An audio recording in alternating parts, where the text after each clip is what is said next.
Who is gonna win the Stanley Cup? The eternal question that everyone asks at this time of year, and for good reason. There's so many questions to answer. Who is gonna win it? Who is gonna lose it? Who's gonna choke? Who is gonna be the surprise team? Are we gonna have a lovable underdog like Vegas?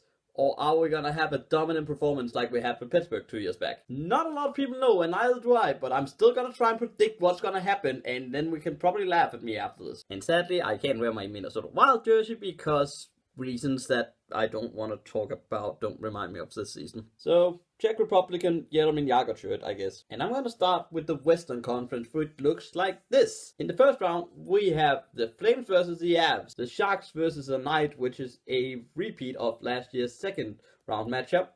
We have the Predators versus the Stars, and then we have the Jets and Blues. Let's start off with the first game. Flames versus the Avalanche. So they have just squeaked in just by the skin of their teeth by beating out the Wild, and then the Coyotes, and kind of also a little bit Chicago at the end, but not really. And they did that off the back of Philip Grubauer, who stood on his head for the majority of the last part of the season, took the starting job from Samir Varlamov after he got hurt slightly and had a bit of a downward spiral towards a bit of a mediocre year, and then Grubauer took over, got things rolling, and did a really good job at that. He had some key saves, especially in the games against the Wild and the Coyotes. He did a fantastic job there. This is a scary stat if you're a Flames fan, but Philip Grubauer is a .956 save percentage after the 23rd of February. That's over a month where he had those numbers. Being a starter, I think he's 8-2 or something in that time. 8-1-1 maybe. That is a ridiculous stat. That is amazing goaltending. And that's what brought him into the playoff. They are red hot, by the way. They're going in really hot. They're really showing their star power. They have a great first line in McKinnon, Landeskog, and Raanta. Although Raanta has been hurt, but is seemingly getting ready for the playoff, which is amazing for the Avs. They need him back if they have any hope. The Flames probably have one of the best decors in the league with Hanifin, Fleury, Mike Giordano, who had a standout year as well, TJ Brody. They have a fantastic core and probably, if not the best, defensive core in the entire league. Maybe you could argue that the Preds have that, but I'll get to that. And on top of that, they have great offensive presence. Players like Matthew Tkachuk, Sean Monahan, and of course don't forget Johnny Hockey as well, Johnny Gaudreau, who has been fantastic this season for them. Where are the weakness? Potentially in goaltending. I think they have two pretty lackluster, two average goaltenders. I don't think Mike Smith is a great goalie, which they have been rolling. They've been kind of alternating between him and Richie. I think he's found that way, but none of them have really stood out. I think goaltending is going to be key for them. If Mike Smith can go into the playoff and showing up in his best form, great, they have all the chance to win the cup. If he doesn't and goes like what he's shown in the regular season and what he's shown for like a majority of the season and the season past as well, not too sure about the kind of hype that the Calgary Flames has. I think goaltending is so important in the playoff, and you need a good goaltender, not too average one. And that's kind of what I see the Flames having. And I think the question in this series is, what is Mike Smith going to be? And can Philip Grubauer show that he is a playoff performer? Because let's remember, last year he started out as the Capitals starter in the playoff, but faltered completely in the first two games. Has he learned anything from that experience? Or is he going to do the same thing where he comes into the playoff red hot and falters when the pressure really gets tough? That is a good question for the series. I don't think Grubauer is necessarily going to crack under the pressure, but I think the defensive aspects of the game for the Avalanche is going to cost them a little bit, and I think therefore the Flames will win this in 5 games. The next series is the Vegas Knights versus the San Jose Sharks. Vegas has just got Marc-Andre Fleury back, which is key for them. That is such a major thing, because without Marc-Andre Fleury, there's no way they get past the Sharks. They need Marc-Andre Fleury in playoff form, which we have seen time and time again. He has that playoff point. He's so athletic. He's so good under the pressure of playoff. And he showed it last year where they came into a series against, especially LA, where I don't necessarily think it was the offensive dynamos that killed the LA Kings. No, it was just they had better goaltending against a team who had great goaltending. Can Marc-Andre do the same? They have a chance, because Martin Jones has looked awful this season in my opinion. He has the second lowest goaltending rating after Johnny Van Quick for goalies who played more than 45 games a season. For a team as good as the San Jose Sharks, that is a ludicrous stat. Especially when you look at the defense. Vlasic, Burns, Carlson, that is amazingly good players to have on the back end. But they have not gotten that to work in terms of necessarily getting the goaltender to make the save that he needs to. And when you take into account the speed that Vegas has, which I think is a bit bigger than what the Sharks has, I won't necessarily say too much, but when you look at the Sharks, they are a bit older, they are a bit slower, but also more methodical due to that. But the Vegas Golden Knight has some of the best skaters, in my opinion, and some of the most willing skaters. When you look at William Karlsson, you look at Riley Smith, you look at Alex Tuck, you look at a second line with Stastny, Mike Stone, and then Pacioretty. That is a great 7 guys to have offensively. They're going to have some chances to really make noise. And therefore, I'm actually going to go for a little bit of an upset here. And I'm going to take the Knights on this one in 7 games. I think it will go the distance. But I do think the Knights will take this off the back of Marc-Andre Fleury beating Martin Jones in the playoff. Could Martin Jones change the series? Absolutely. Absolutely, Martin Jones has a chance of doing that. He has all the tools in his disposal. We've seen it time and time again that he has a great season. He is a great goaltender, but he needs to show it this season, and especially after they got Derrickson Carlson. This is now time for the Sharks, and we said that for I don't know how long, but it's starting to feel like kind of now or never, isn't it? Next on the agenda, the Preds versus the Stars, a series that I found very difficult to actually find the winner in because it isn't as clear cut as I think a lot of people make this out to be. A lot of people have said the Preds are going to just sweep and this is going to be easy for the Predators. They have the best defensive lineup, and it is kind of hard to argue that the Preds doesn't have the best decor in the league.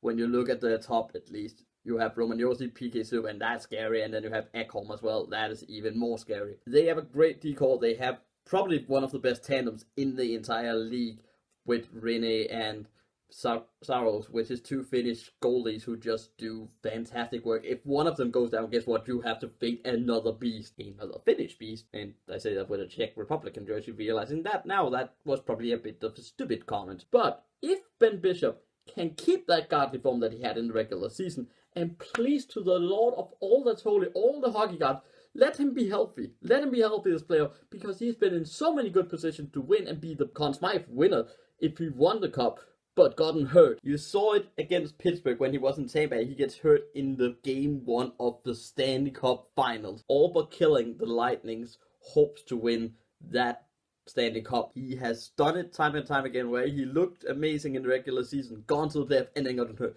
It cannot happen again. He needs to play against the Preds for the Dallas Stars to have a chance. But if they do, oh boy, do they have a chance. If Ben Bishop is playing as well as he had, this will be a low-scoring series, and then it goes down to special team, where the Predators have been awful, at least in the power play department, while the Dallas Stars has a 21% power play rating. That is a good stat to carry in. I know playoff and regular season are different, especially in terms of penalties, how much the referee will give you, but let's say Predators takes 3 penalties a game. That's not completely unrealistic. Let's say that one of those turns into a goal. Great, now we have 1 goal in that aspect, and the Preds might not score 1 in the power play. That is unlikely because they have 12% compared to the 21%, which is a major difference. You have 1 goal in the special team department.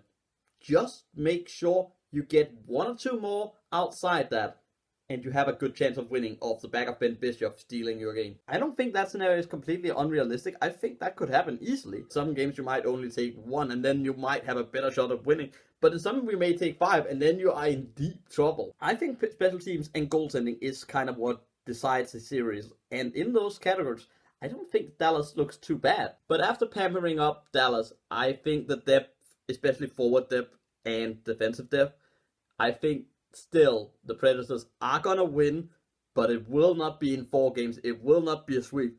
It will be in 6 or 7 games. I'm gonna go with 6 games, but I think the Predators will just squeak on. And then for the Jets versus the Blues, the Central Divisional matchup. And in this series, the Jets needs Laine and Ehlers to perform, right? I don't think there's too much about that doesn't make sense. That what the Jets need is for Nikolai Ehlers, first of all, to have a much better playoff than he had last year, where I don't think he scored and had like 5 assists. That was what he did. he needs to have a much better year. And Patrick Laine, who had a bad regular season, he needs to show why he was selected second overall, and actually people were talking about who was better, Matthews or Laine. He needs to return to that kind of form where he can just pepper you with goals, especially on the power play. I know he's been labeled as a power play merchant, but guess what? In the playoff, you, just like I said, want your special team to work. Patrick Laine is key for the Jets in the power play department. If he can score his power play goals and then produce offensively, as well as be more reliable in carrying the puck and defensively, I see Patrick Laine being the key to the series. I think this will, again, be a really, really close, tight series. I think it's going to be a fun series to watch. In terms of the goalie, Hellebuyck has not been great for the Jets. He hasn't been bad. He's just been mediocre, in my opinion. He has let in some softies, and they hurt extra much in the playoff, especially if you play against a team that can have a hot goalie in it. I saw that against the Wild and Blues for a few years back, letting in those soft goals and then having to try and break down a structured defense. That is just not fun. In the Blues net, we have Jordan Binnington, who is unproven, but he has been really good and has been doing great in terms of his kind of performance when he got called up due to Jake Allen's inconsistent play, who was surprised. And I don't even remember who was his backup at that time, but they definitely made the right move calling up Binnington. The question is always, when you have a new goalie, is he gonna break during the playoff? Because it's such a different entity, it's such a new thing. Is the pressure of playing in a playoff series, is it gonna be too much for him? Or is he gonna do what Matt Murray did and just outshine everyone and become like, I don't care if I don't win the Calder Cup or whatever.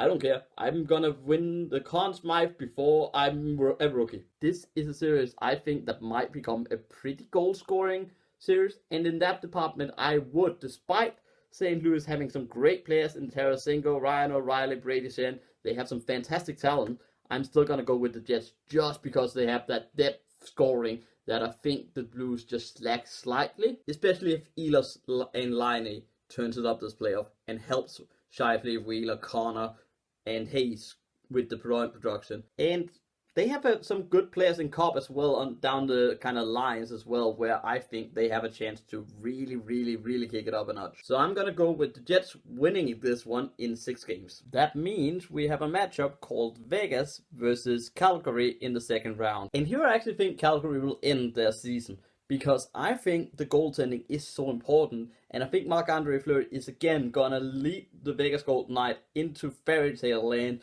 of the expansion teams and lead them to the third round, the conference final. I'm sorry, Calgary Flames, but I don't think your goalies are good enough to be that great a Stanley Cup contender. Now, who are they gonna face? It's gonna be the Predators versus the Jets, a matchup from last year. Same round, same everything. It's gonna be awesome. And I think the Predators gonna take revenge on this one, because I just talked about how much a good goalie means, and they just passed probably the best one, and I still think Connor Hellebuyck is far away from his form last season, and I think that's gonna be key. If the Jets stop scoring, which is a good chance against the Predators, I think the Predators are gonna squash him. So I'm going to say that the Preds are going to move on to the conference final as well against Vegas. Who from the West is going to make it? Yeah, it's going to be Nashville. They have good goaltending, they have solid defending, and they have a good lineup. So I think they're going to match the speed of the Vegas Golden Knights, and I think Rene is able to match Marc-Andre Fleury, which means that they move on to the Stanley Cup Finals. Again, great season for Vegas, as is the case. I think they will make it close. I don't think they will lie down easily. I think they will still accept the season as, hey, at least we made it far again. This is again a wonderful place to play, and again a wonderful journey for us. So we have the Preds in the final. But who are they gonna face from the East? Time to look at the beast from the East. I made that way too dramatic. And in the first matchup, we have Tampa Bay versus poor Columbus. Columbus could not have asked for a worse opponent in this matchup, could they? And yeah, let me already say this, Tampa is gonna move on. But I'm gonna give Columbus their space, don't worry. This is not just gonna be Tampa's gonna move on in 4 games. No, I actually think it's going to be 5. Not a huge improvement, I know, but I'm clinking to straws here. Okay, so seriously, I think Columbus do have a small chance in this game, and that chance comes off them being red hot going in. They are a scary team to face. This is probably the worst team I think Tampa could have faced at this point. They come in with all the pressure, all the kind of curse from the President's Trophy. You see it with the Washington Capitals when they won it a lot of years in a row. When Vancouver won it, everyone was saying, oh, this team is going to win. Surely there's nothing that can go wrong. And then it did. And let's face it, a lot of those teams did not face as good opponents as the Blue Jackets. Washington faced Montreal in a game where, honestly, they just couldn't solve the lack. And they should just have won that game easily. Vancouver went out to eventual Stanley Cup winner of Jonathan Quick being stupidly Superman, but else should not have lost to the LA Kings in that round. The President's Trophy is good to win. Don't get me wrong, it's a good signal. But it puts a target on your back, and it's a huge amount of pressure to carry that weight from the President's Trophy into the playoff and knowing this is yours to lose now. There isn't anything. If you don't win, it's a choke. You choked it away. You had your chance and you blew it. And if Columbus can make this a scoring series where players like Bjorkstrand, Atkinson, Foligno, depth guys can make the goals as well as Panarin, as well as Dubois, then they might have a chance. They need to find a way to solve the key that is Vasilevsky. Can they do that and keep that red hot streak going where they come into the players red hot offensively, just keeping on, trying to kill you with firepower, raw firepower from the cannon? And if they do, that is honestly, you have to salute that. And no, I'm not about to rock, but let's just talk Tampa for a second. They have Vasilevsky in net, probably the best goalie in the world right now. Victor Hedman, probably the best defender in the world right now. They have Mikhail Sergachev on the bottom pair. That is ludicrous considering how well he played. They have some of the best offensive players I have ever seen play together. Stamkos doing well. Kucherov's doing well. Brendan Point is doing well. Even Yanni Gourde is doing well. Who saw that coming 2 years ago? This team is built to win. They have to win. And they are probably going to showcase this against the Blue Jackets. So that's why I say Tampa wins it in 5. Despite what I just tried to say, and the Blue Jackets get red hot, maybe they can do something. No, let's be honest. There's so much firepower there. This is Tampa's to lose. I'm going for Tampa in 5. Next up is the Leaf versus the Bruins. And this is a juicy series. The matchup we had last year that went to 7 games. In 2013, it went to 7 games. In both of those, Toronto led the game going into the third period. In both of those, they lost the third period lead and lost the game. There's so much history, so much on the line here, and it's gonna be a really, really nice and close series. What do the Leafs need? Freddie to be good. Frederik Andersen has to be stellar, and not just stellar, he has to be perfect. He has to find the form he had in October, November, December, January. He finds that form, they have a chance. The Bruins has a great netminder as well, and Tuukka Rask, who has been great for the past part. But Freddie Andersen has looked tired. He's looked either hurt or tired. One of the two. He has been pulled through a lot this season, I think. And he's been looking tired. But he has shown a little bit of a certainty in form. I know he got peppered by Poland this last game. But again, it's the last game. The team wasn't exactly helping him with a lot of those. And that brings me to the second point on the Leafs. They have to be good at helping Freddie defensively. Not walking into the Bruins traps. Don't take stupid penalties. Guess what? If you take penalties, you're going to give the puck to Pasternak, Marchand, and Bergeron on the power play. That's a bad idea. I don't think you need me to tell you that. And we saw last year what havoc that can do to give it up to Pasternak on that kind of shot that he has. This is where this jersey comes into play. He completely destroyed the Leafs last year, and he can do it again with ease if you give him the chance defensively. And if you give him the chance on the power play. Leafs need to not walk into the forechecking traps that they walked into last year. They need to not lose the puck on the kind of transition from defense to offense, because they will score those chances. And they need to shut those 3 guys down. If they can shut down the third line, I think they have a fighting chance against the Bruins. Because let's not kid ourselves, that is the Bruins. They have that one line and they have Tuukka Rask. Also, the Leafs need all offensive guys to score. They need to beat him on the depth. They need John Tavares to do well. They need Austin Matthews, sure. They need Mitmana as well. Yeah, that makes sense. The top guys. They need Lander to step it up. They need Cartridge to step it up. He cannot do what he did last year, where he took a suspension and took him out for a majority of the games. They need Connor Brown, even, I would say. Zach Hyman. They need people like that to step up. And they need Patrick Marleau as well. They need those gritty guys who've been there before, who has seen the Bruins win it, who has seen the Bruins beat them before, to step up now and say that is not going to happen again this year. They need the depth scoring to go because they have one of the best depth offensives if they want to. On paper, this is a close third, and I'm not going to kid myself and say the Bruins are favorites, but they are. But I do think the Leafs can make this tight, and I do think, again, we're going into the Game 7. And again, I'm going to go with the Bruins winning it. Don't murder me, Leaf fans. I know this is not the prediction we wanted, but I think the Bruins will find a way to beat Freddie on the power play. I think, again, the Leafs defense is just too bad and too shallow to really compete with the firepower of that first line and of the gritty nature of the Boston Bruins. The next matchup is the Carolina Hurricanes versus the Washington Capitals, the Stanley Cup defending Washington Capitals. So what does Carolina need to make the surprise entry into the playoffs? Score!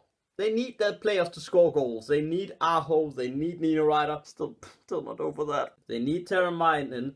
They need Justin Williams. They need these major factors in that amazing season, in the storm surge, in all of that kind of wonderful fairy tale season that they had to perform. They need him to score. They need to break Holtby because this time he doesn't have that backup that he had in Grubauer from last year. Holtby has proven he's a great goaltender when it matters, and he will prove it again, but they need to try and break him. And they need Mrazek to stand on his head like he did in the last part of the season. He's been amazing this season for the last part at least. I was a little bit confused when they got him. I actually thought Mrazek's career sadly was over, but the Czech definitely surprised me, did amazingly, stood on his head, and has resurrected his career and done so well. But if he doesn't get that help, if he doesn't kind of get the help from the defenders to shut down those offensive firepowers that the Capitals possess, they're going to have a hard time. They need this kind of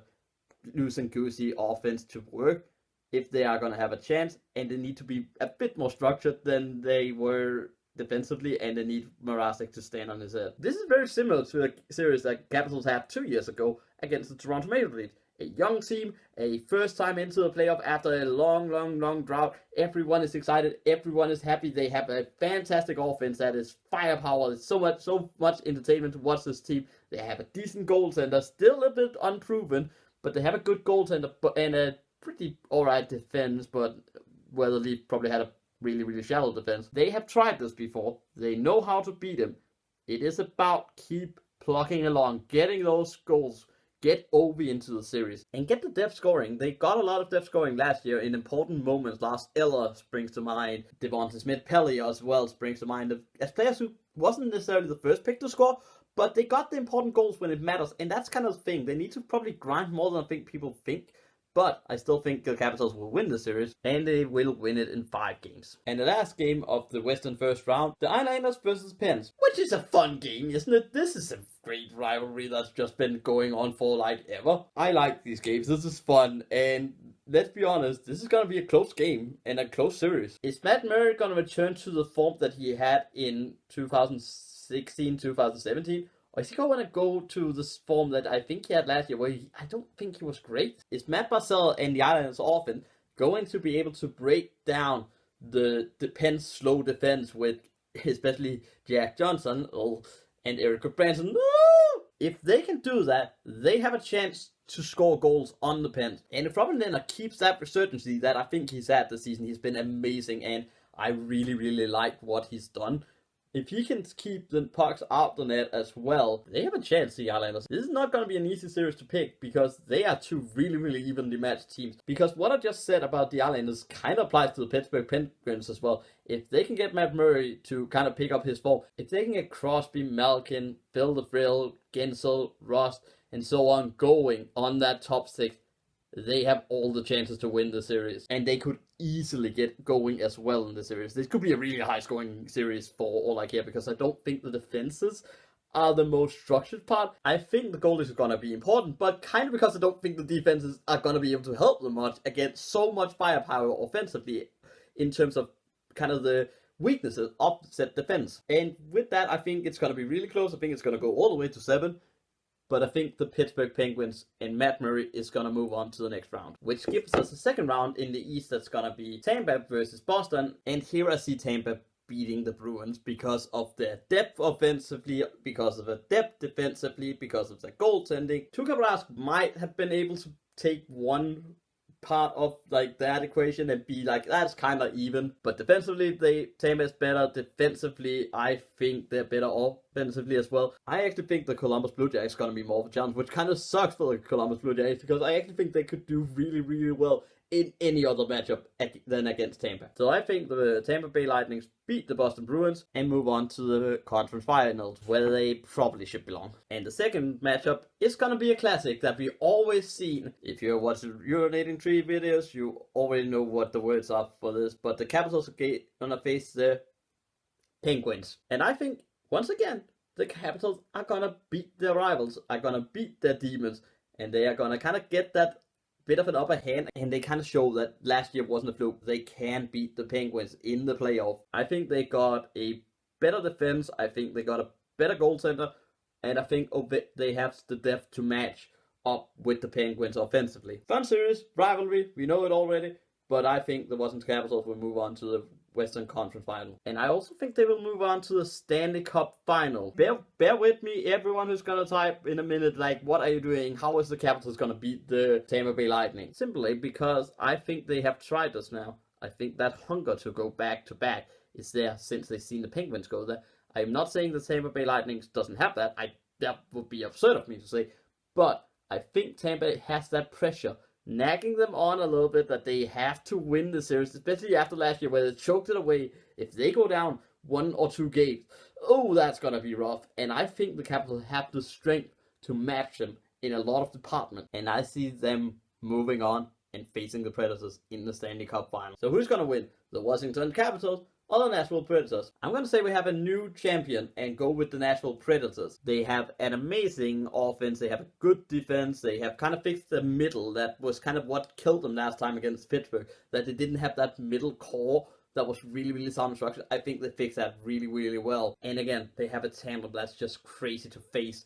And I think for that reason, I think they will take it in probably what will be a good series, around 6 or 7 games.